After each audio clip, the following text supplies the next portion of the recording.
जी मित्रों, प्रणाम आप सभी को और स्वागत है आपका अपने YouTube चैनल कैलकुलेशन अड्डा में। मैं आपका दोस्त सचिन नया चैप्टर स्टार्ट कर चुका हूं विच इज रियल नंबर। और अब हम उसके अंदर कुछ बेसिक चीजें पढ़ने जा रहे हैं।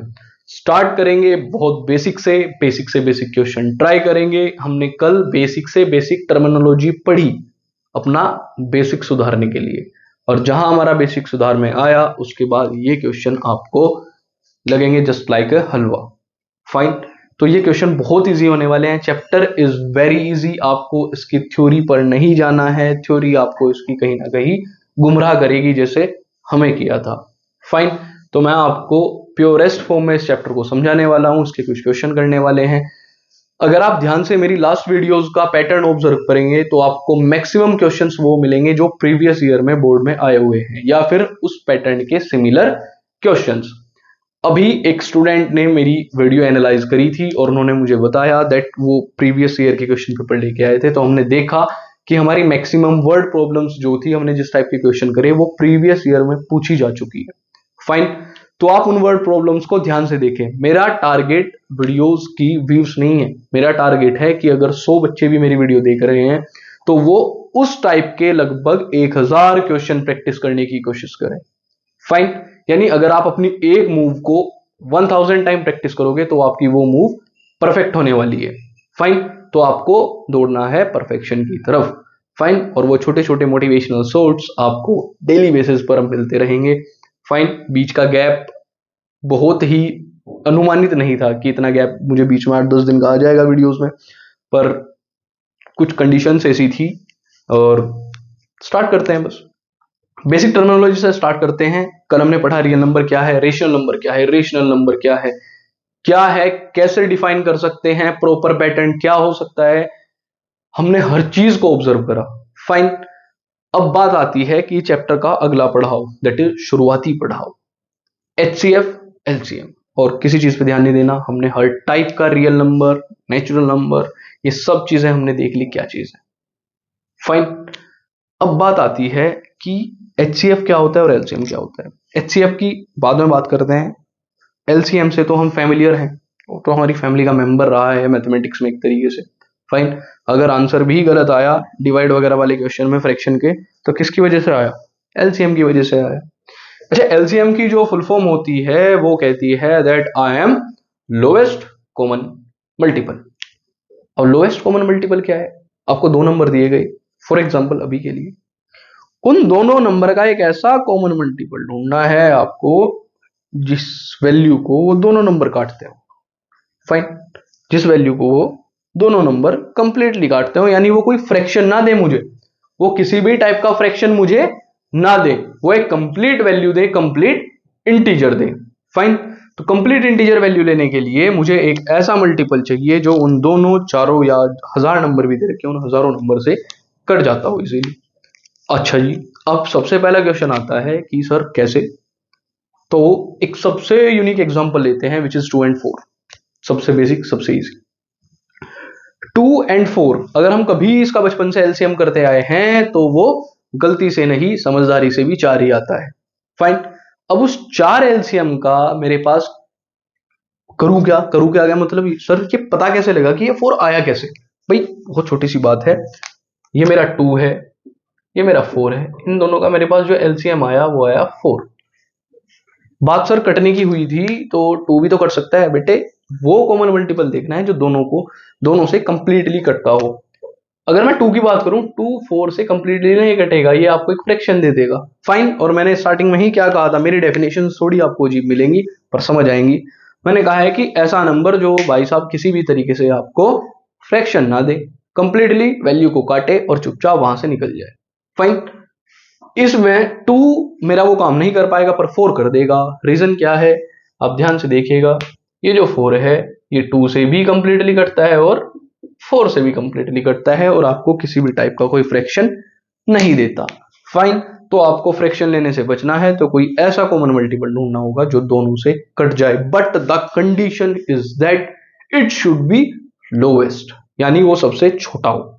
फाइन, नेक्स्ट बात आती है एचसीएफ की, हाईएस्ट कॉमन फैक्टर। फाइन, किन्हीं भी दो नंबर में आपको HCF क्या मिलना चाहिए? Highest common factor. ये तो रही इसकी डेफिनेशन, वो सॉरी फुल फॉर्म। यानी इसके अंदर किन्हीं भी दो नंबर्स के अंदर सबसे बड़ा कॉमन फैक्टर क्या हो सकता है? सबसे बड़ा, तो वो मेरा क्या हो जाएगा? HCF। ध्यान से देखना एक बार भाई, इसका मेरा एलसीएम कितना आया? 4। अब इसका एक बार HCF देख लेते हैं भाई। 2 और 4 को जो है इसका सबसे बड़ा कॉमन फैक्टर क्या हो सकता है? अब सबसे बड़े कॉमन फैक्टर का मतलब है कि अगर मैं इन्हें फैक्टराइज करूं तो वो कौन सी वैल्यूज हैं जो ज्यादा से ज्यादा बाहर आ सकती हैं। भाई हमने देखा कि इन दोनों का हाईएस्ट कॉमन फैक्टर एक ही है, विच इज 2। इनमें सिर्फ 2 कॉमन है और इससे अलग कुछ भी कॉमन नहीं है। विधि के विधान ने इसे बताया था कि भाई साहब आप दोनों के बीच में सिर्फ एक ही वैल्यू कॉमन रहेगी, विच इज 2, और यही परम सत्य है। और आपने देखा कि इसका HCF भी 2 आया। फाइन। अब बात कर लेते हैं, इसका एक रिलेशन डिफाइन होता है। फाइन। हमें जो मेन चीज जाना है वो जाना है इसके रिलेशन पर। प्राइम फैक्टराइजेशन पढ़ेंगे, पर आपको पढ़ाने से पहले मैं एक रिलेशन बता देना चाहता हूं, that let A and B are two numbers. मैंने नंबर्स लिए हैं भाई साहब, ध्यान से देखना, कुछ भी अभी ये चीज नहीं बताई ये है क्या, रियल नंबर है फलाना नंबर है, कुछ नहीं, आप अभी इसे नंबर्स मानिए। तो मैं कह रहा हूं then HCF of AB into LCM of AB is the product of AB। देखिएगा भाई साहब एक बार, कुछ अटपटा तो नहीं लगा? ये कहता है कि HCF और LCM अगर इन दोनों को निकाल के इनका प्रोडक्ट कर दूं किन्हीं भी दो नंबर का, तो भाई साहब वो वापस प्रोडक्ट के इक्वल आएंगे उन दोनों नंबर्स के। फाइन। यानी उन दोनों नंबर्स का प्रोडक्ट किसके इक्वल है? Product of the HCF and LCM of both the numbers. कैसे? अभी बोल के ही प्रूव कर दिए देते हैं। जैसे आपने अभी 2 और 4 लिया था, 2 और 4 का LCM कितना आया था? 4। HCF कितना आया था? 2। तो 4 2 जा 8, और अगर वापस आप इन दोनों नंबर्स का प्रोडक्ट करें कितना आएगा? 4 2 जा 8। यानी हमने एक चीज तो देख ली कि HCF of two numbers multiply by LCM of two numbers is equal to the product of these two numbers. Fine. और यही रिलेशन पे आपको डायरेक्ट क्वेश्चन मिलने वाले हैं।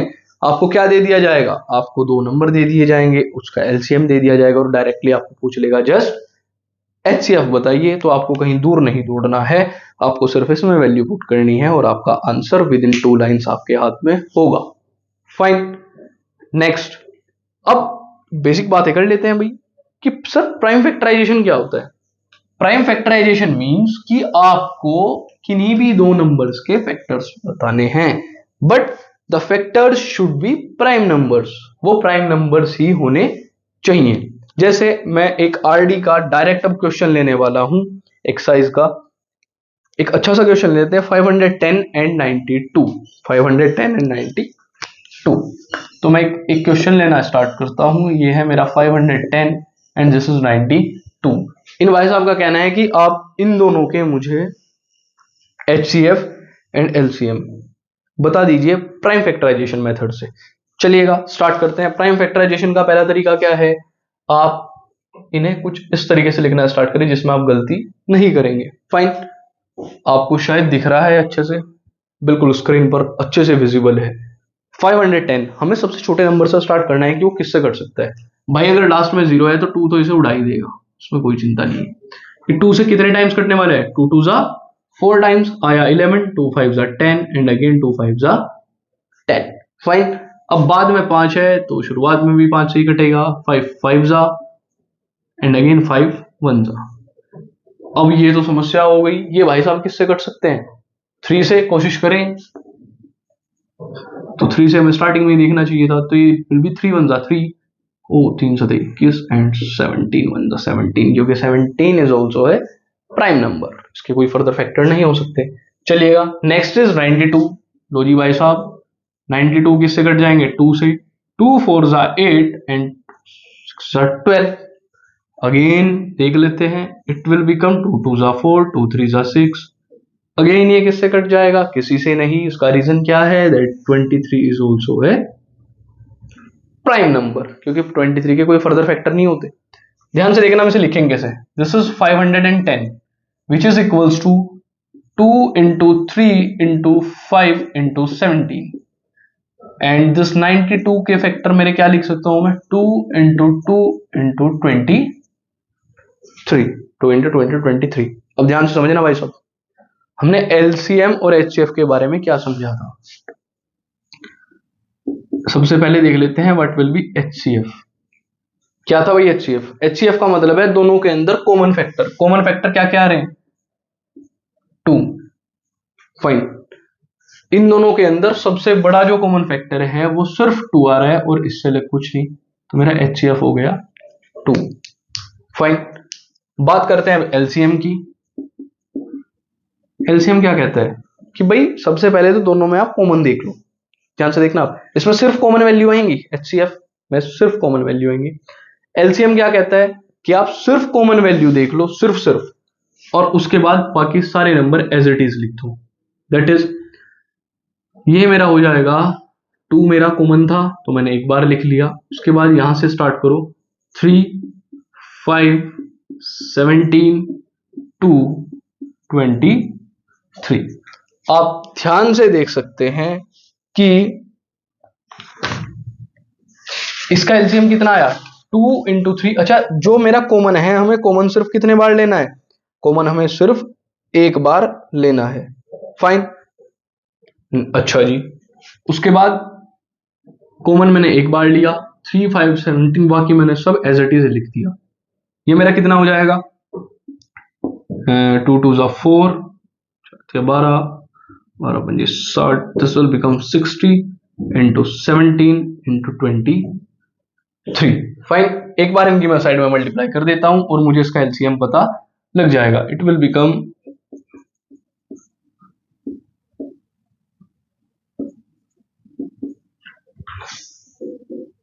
ओके, तो हमारा इसका जो एलसीएम आया वो आया 23,460, दैट इज 23,460। फाइन, तो ऐसे हमें प्राइम फैक्टराइजेशन करके किसी भी नंबर्स के हमें एलसीएम और एचसीएफ बताने हैं। अभी बेसिकली इन्होंने सिर्फ आपको कहा है कि एलसीएम और एचसीएफ बताइए, पर अगर इन्होंने गलती से कह दिया कि आप वेरीफाई भी करें कि ये प्रोडक्ट के इक्वल होंगे या नहीं, तब आपको इनको वेरीफाई भी करके बताना होगा। उसी सीरीज में एक और अच्छा सा क्वेश्चन ले लेते हैं। चलिएगा नेक्स्ट क्वेश्चन देखते हैं अपना। ओके, तो हमारा इसमें नेक्स्ट क्वेश्चन रहने वाला है, that is second part, 404 and 96। Again मैं क्या करूंगा? इसका प्राइम फैक्टराइजेशन करूंगा, इसका एचसीएफ बताऊंगा, इसका एलसीएम बताऊंगा। टेकिंग 404 विजिबल है या बहुत ऊपर चला गया? बहुत ज्यादा ऊपर चला गया। चलिए, दिस इज 404। स्टार्ट करते हैं, किससे कट सकता है? ये मेरा जाएगा 2 से 1, 2 2 जा 4 0 2 टाइम्स। अगेन ये जाएगा 2 से 1 0 1 टाइम्स। अब आप इसे देखिए किससे कट सकता है। फाइन, 3 से बिल्कुल नहीं कटेगा, 4 से नहीं कटेगा, तो ये अपने आप में एक क्या है?